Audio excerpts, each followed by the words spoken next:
அதாவதுங்க நம்ம வாழ்க்கையில் பல பிரச்சனைகள் இருக்குது. பார்த்திங்கன்னா ஒரு கடன் தொல்லையாக இருக்கலாம், ஒரு உறவு முறை பிரச்சனையாக இருக்கலாம், சொத்து தகராறாக இருக்கலாம், பிஸ்னஸில் ஒரு பெரிய லாஸாக இருக்கலாம், ஒரு காலேஜ் சீட் நமக்கு கிடைக்கணும், பையனுக்கு கிடைக்கல, பொண்ணு கிடைக்கல, கல்யாணம், அந்த மாதிரி பல சூழ்நிலைகள் இருந்தாலும் நான் சொல்கிற ஒரு சின்ன ஃபார்முலாவை அடாப்ட் பண்ணி பாருங்கள்.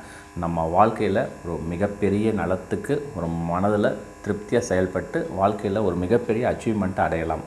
சிம்பிளாக சொல்கிறேங்க. காலையில் எந்திரிச்சோன்னேங்க யார் மூஞ்சிலையும் முழிச்சிடாதீங்க.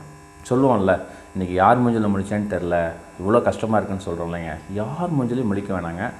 மனதளவில் அப்படி விழிப்புத்தன்மை வந்தவுடனே என் மனசு ரொம்ப தூய்மையாக இருக்குது, என் மனசு அற்புதமாக செயல்படுது, என் மனசில் அற்புதமான சிந்தனைகள் வருது அப்படின்னு சொல்லி ஒரு செல்ஃப் டாக் பண்ணுங்கள். பிரச்சனையெல்லாம் விட்டுருங்க. அதாவது நம்ம காலையில் பிரச்சனையிலே ஆரம்பிக்கிறதுனால தான் நம்ம அந்த பிரச்சனையிலேயே சூழ்ந்துட்டுருக்கோம். கொஞ்சம் மனதளவில் ஒரு 7 நாள் மாற்றம் கொண்டு வந்து பாருங்கள்.